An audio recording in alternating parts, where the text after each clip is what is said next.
Congratulations, you played yourself.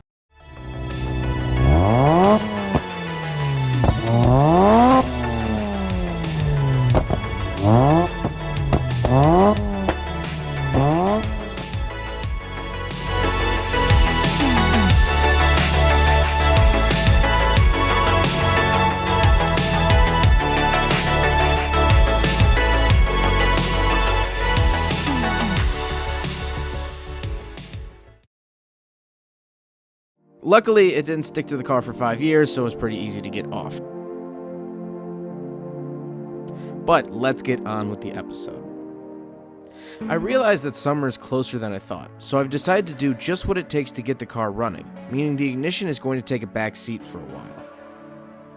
It's time to start assembling the engine bay. First up is the igniters. The igniters are from an FC and have no natural place in the FB's engine bay. This is a custom bracket I made for Rose and will be using it again in Violet. When I made it, I never painted it, so some surface rust has collected on it. Believe it or not, this bracket actually kind of means a lot to me because this is the first actual bracket I so-called fabricated. It's rough, it's stupid, but it works. So before I install it, I wanted to give it a coat of paint.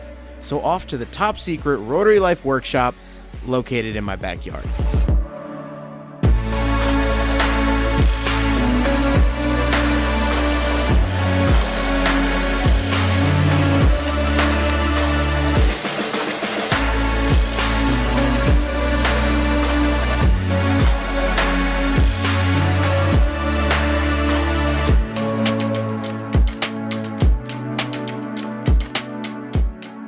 Now for a layer of paint. I also realized that I was painting the bracket on essentially a green screen. Way too much spin. Alright, now someone start humming the Tokyo song. Uh-oh, people are staring at us. I don't live in Tokyo.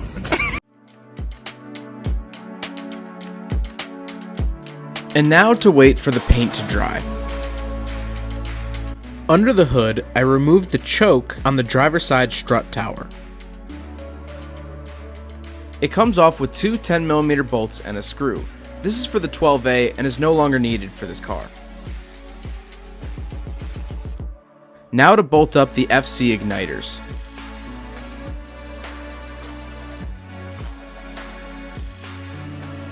You also should have 4 spark plug wires. The short ones are for the trailing spark plugs, and the long ones are for the leading spark plugs. The leading are on the bottom, and the trailing are on the top. It was at this moment I took a break and gazed up at the sky.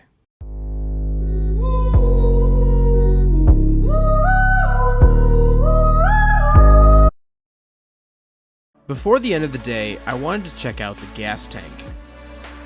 After opening the fuel door, I didn't expect good news. I used a Centec inspection camera to take a peek.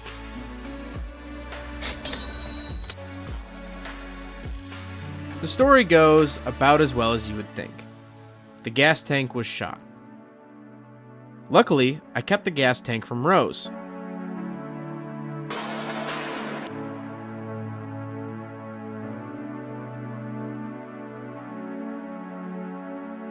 Time for a refurb.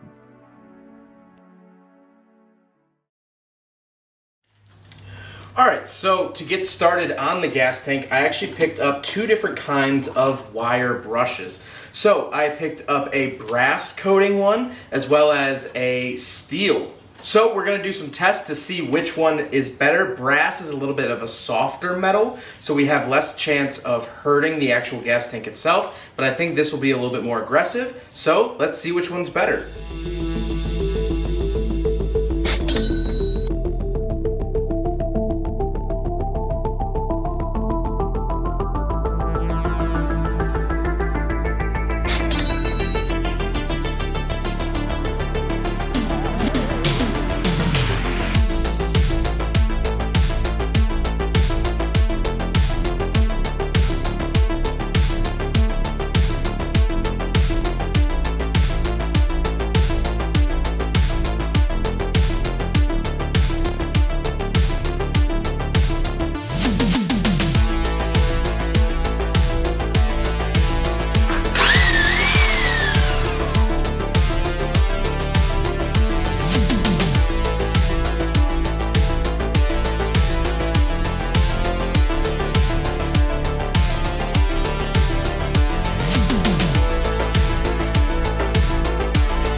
So, which was better?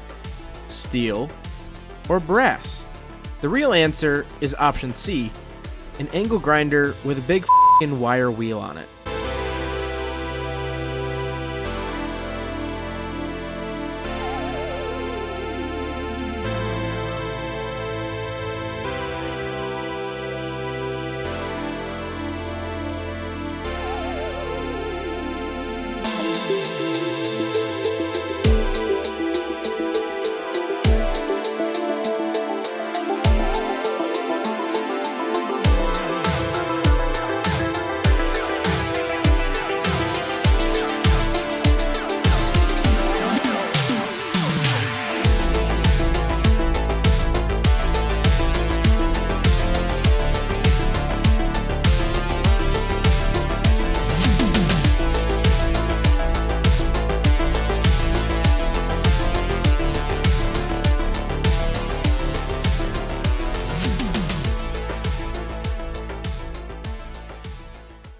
The bottom of the tank was different.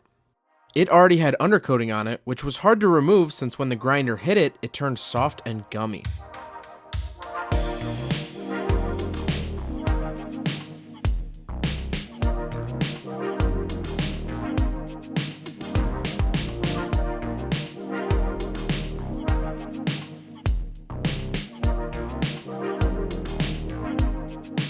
I soon realized the metal under the coating was untouched. The rubber actually did its job, so I began to focus on just the rust spots.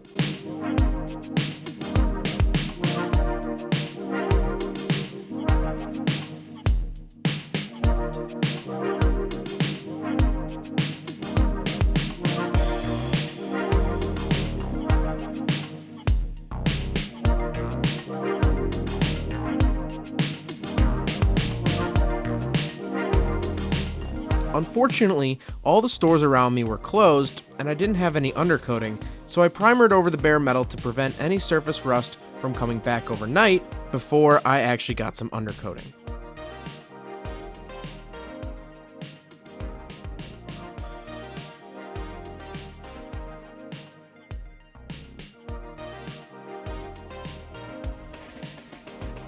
The next day, before I even started working, I cut my hand on the edge of the gas tank.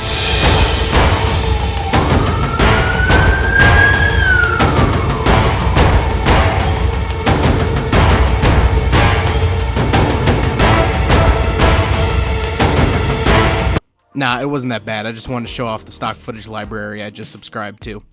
I just threw some super glue on it and continued working. It was time to apply the protective coating. I do not recommend using this specific kind, and I'll explain why in a minute, but it is the kind that I used.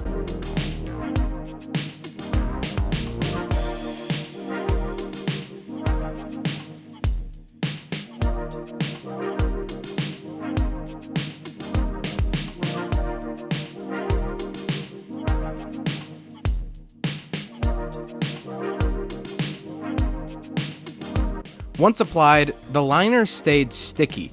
I had this issue the last time I used this product and the stickiness never went away, so again, I do not recommend using this product. To fix the stickiness, I reapplied the primer and kept adding layers of paint until it was no longer tacky.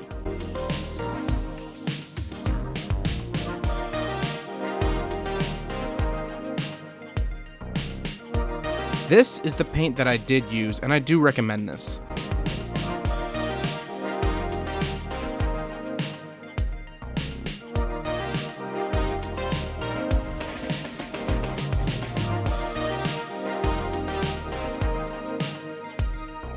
Time to let it dry.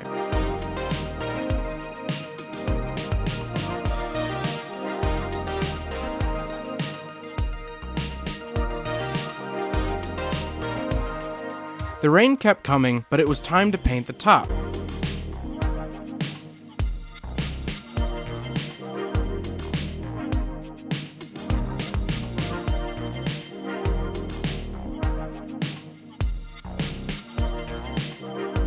Two coats should be good.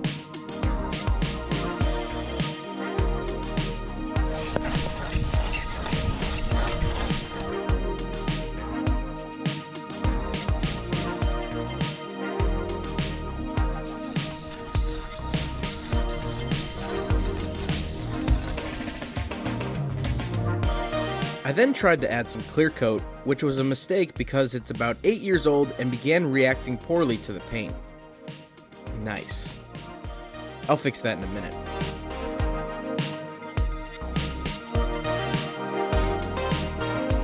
Next, I removed the top sending unit. I left this on to make sure I didn't get anything in the tank while painting it.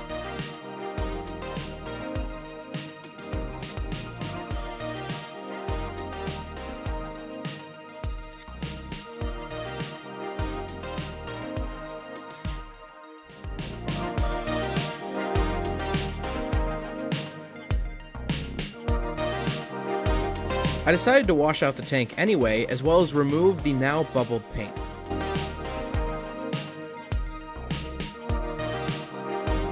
Now to fix it.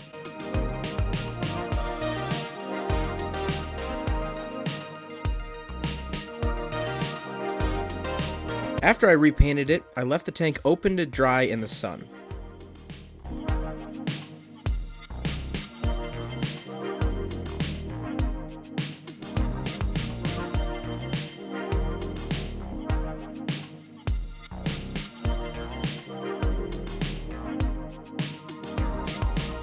I am, of course, an idiot and managed to lose one of the screws for the sending unit. Luckily, I picked up these replacements at Ace. The ones I bought were M4 by 0.7 by 8.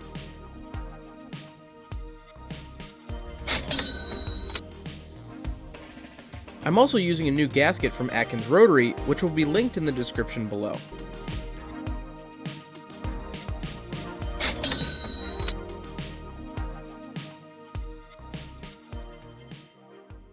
Now time for the final assembly.